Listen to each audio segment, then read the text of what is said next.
As far as Deoghar ropeway tragedy is concerned, there's an update. Prime Minister Modi is interacting with personnel of the Indian Air Force, Indian Army, NDRF, ITBP, who were involved in the rescue operations. TV माध्यमों के देखा है, वो हैरान था, परेशान था। आप सभी तो मौके पर थे। आपके लिए वो परिस्थितियां कितनी मुश्किल रही होगी, इसकी कल्पना की जा सकती है। लेकिन देश को गर्व है कि उसके पास हमारी थल सेना, हमारी वायुसेना, हमारे एनडीआरएफ के जवान, आईटीबीपी के जवान और पुलिस बल के जवान के रूप में ऐसी कुशल फोर्स है जो देशवासियों को हर संकट से सुरक्षित बाहर निकालने का मादा रखती है। इस दुर्घटना और इस रेस्क्यू मिशन से अनेक सबक हमें भी मिले हैं। आपके अनुभव भविष्य में बहुत काम आने वाले हैं। मैं आप सभी से बात करने के लिए भी बहुत उत्सुक हूं, क्योंकि इस ऑपरेशन को मैं लगातार जुड़ा रहा दूर से और मैंने हर चीज का जायजा लेता रहा था। लेकिन आज मेरे लिए आवश्यक है कि आपके मुंह से इन सारी बातों को जानूं। आइए हम सबसे पहले एनडीआरएफ के जाबाजों के पास हम चलते हैं। लेकिन एक बात तो कहूंगा, एनडीआरएफ ने अपनी एक पहचान बनाई है और ये पहचान अपने परिश्रम से, अपने पुरुषार्थ से और अपने पराक्रम से बनाई है। और इसलिए एनडीआरएफ हिंदुस्तान में जहां जहां भी है, उनके इस परिश्रम और उसकी पहचान के लिए भी अभिनंदन के अधिकारी हैं। आइए आप लोगों से मैं बात करना चाहता हूं। तो पहले एनडीआरएफ के सब जवानों से मैं बात करूंगा। अच्छा, मुझे बताइए कि सबसे पहले एक खबर आई, क्योंकि आप तो हमेशा 24 घंटे अलर्ट रहते हैं, लेकिन एक ऐसा प्रकार का रेस्क्यू ऑपरेशन था, तो उसके लिए सारी तैयारियां, ये सारा तो समय था नहीं। तो इन चीजों को कैसे प्लान किया आपने? जय सर, मैं inspector Om Prakash Goswami, team commander RRC Deoghar, 9 battalion NDRF Bihta Patna से। मुझे एसडीएम देवघर द्वारा सूचना मिली कि त्रिकूट का रोपवे खराब हो गया है और उसमें कहीं पर्यटकों के फंसे होने की संभावना है। मैंने तुरंत अपनी अलर्ट टीम को लेकर 1835 बजे वहां पे पहुंचा और मैंने देखा कि स्थानीय लोग और स्थानीय जो प्रशासन है वो रेस्क्यू वर्क में लगे हुए हैं। हमारी टीम भी तुरंत समय खराब किए बिना रेस्क्यू वर्क में जुट गई और उसी दौरान हमने एक पुरुष और एक घायल महिला को रेस्क्यू किया और सुरक्षित मेंटेनेंस ट्रॉली के माध्यम से उसको नीचे लेके आए और फर्स्ट एड देने के बाद उसको ब्रदर हॉस्पिटलाइज कर दिया गया। उसके बाद मैं एज ए टीम कमांडर गया और टीम घटनास्थल का मैंने जायजा लिया। देखा कि अंधेरा काफी हो चुका था और जो फंसी हुई जो ट्रॉलियां थी ग्राउंड लेवल से काफी हाइट पे थी, तो उस समय में फोकस करना बड़ा मुश्किल लग रहा था। तो हमें जिला प्रशासन से निर्देश मिला कि अभी रात में जो फंसी हुई ट्रॉलियां हैं उनको खाना और पीना की व्यवस्था करना है। तो हमारे जवानों द्वारा इमरजेंसी ट्रॉली, जो कि फंसी हुई ट्रॉली के समानांतर लगी हुई है, उसी ट्रॉली में राशन लेके हमारे जवान गए और सभी से बात की।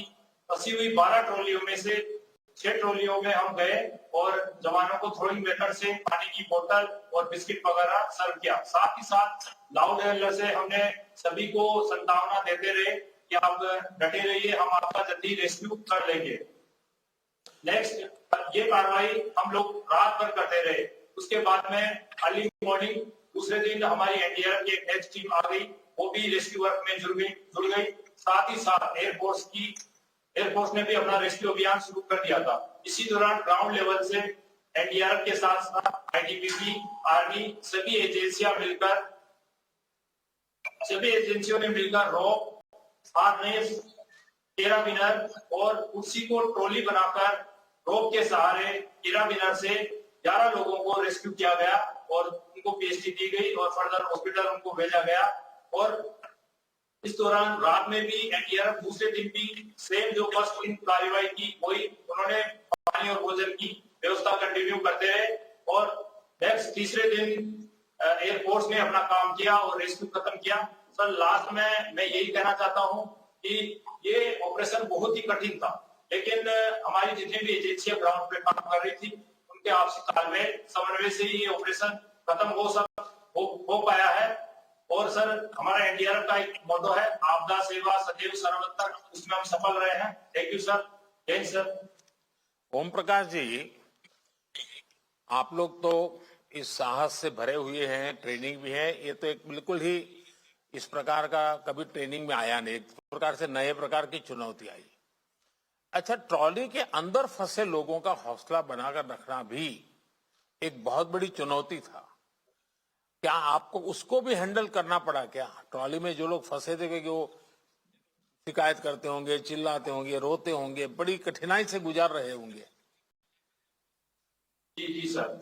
सर इसमें जो मेंटेनेंस ट्रॉली थी उसी में हमारे रेस्क्यूअर्स बैठे और जो कि किसी भी ट्रॉली के समानांतर जो रोप लगी हुई थी उसी ट्रॉली में हमारे रेस्क्यूअर गए और उसका डिस्टेंसिंग कम से कम 20 मीटर का था। तो उसी से हमारे रेस्क्यूअर ने उनसे बात की कि आप ठीक है, कितने लोग हैं, बच्चे हैं, लेडीज है, वो सारी बात करते हुए 12 ट्रॉलियों से टोटल बात हुई। लेकिन जो फूड की व्यवस्था है वो 6 ट्रॉलियों में ही हम पहुंच पाए। बाकी 6 ट्रॉलियों की हाइट बहुत ज्यादा होने की वजह से हम बोतल वगैरह या फूड पैकेट उनके पास थ्रो नहीं कर पाए। आपके एनडीआरएफ के सभी जवानों को मेरी तरफ से बधाई है। आपके साहस को पूरा देश सराह रहा है। अच्छा, इतने सारे तारों के बीच वायुसेना के हेलीकॉप्टर्स की तस्वीरें कभी भुलाई नहीं जा सकती हैं। मैं एयरफोर्स के साथियों से भी बात करूंगा, जरा वायुसेना के साथियों में से मैं बातचीत करना चाहूंगा। ओम प्रकाश जी बैठिए आप। सर जय हिंद सर। मैं group captain YK Kandalkar 157 helicopter unit air force station Barrackpore से हूँ। हमें इस घटना की सूचना 10 तारीख को रात को 11 बजे के आसपास मिली। मेरी तकनीकी दल ने रात में ही हेलीकॉप्टर को इस कार्य के लिए तैयार किया और हम रात में ही टेक ऑफ करके गरुड़ कमांडो टीम को लेके सुबह 6:30 बजे तक देवघर एयरपोर्ट पहुंच गए। वहां पर एनडीआरएफ टीम, आर्मी और डिस्ट्रिक्ट एडमिनिस्ट्रेशन ने हमको मौजूदा स्थिति का जायजा दिया। उसके हिसाब से जैसे कि एनडीआरएफ टीम ने कहा कि नीचे वालों तक वो कुछ सामान पहुंचा पा रहे थे, ऊपर नहीं पहुंचा पा रहे थे। हमें ये बात हवा से समझना बहुत जरूरी था, इसीलिए हमने हवाई सर्वेक्षण करने का निर्णय लिया। जब हम हवाई सर्वेक्षण करके हेलीकॉप्टर वहां पे ले गए तो हमें वो जो रोपवे की केबल्स थी वो बहुत पास जाने के बाद ही दिख रही थी।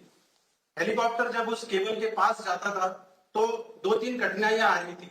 सबसे पहली तो हेलीकॉप्टर की जो हवा चलती थी उससे वो केबल और वो केबल कार दोनों की झूलने लगती थी और इस झूलने की वजह से जो रोपवे है वो हेलीकॉप्टर के पंखे से टकराने का खतरा बढ़ रहा था।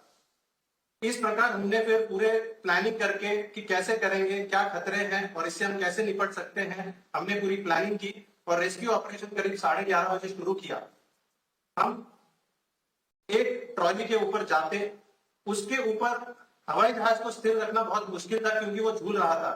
मेरे फ्लाइट गनर हवाई जहाज का दरवाजा खोल के ट्रॉली को देखते और मुझे निर्देश देते कि ट्रॉली कहाँ जा रही है। उस हिसाब से हम हेलीकॉप्टर को वहां पे रखने की कोशिश करते, गरुड़ कमांडो को विंच डाउन करते, वो ट्रॉली पे उतरता, अंदर जाके एक एक करके यात्री को विंच अप करने के लिए तैयार करता और उसके बाद हम उनको विंच अप कर देते।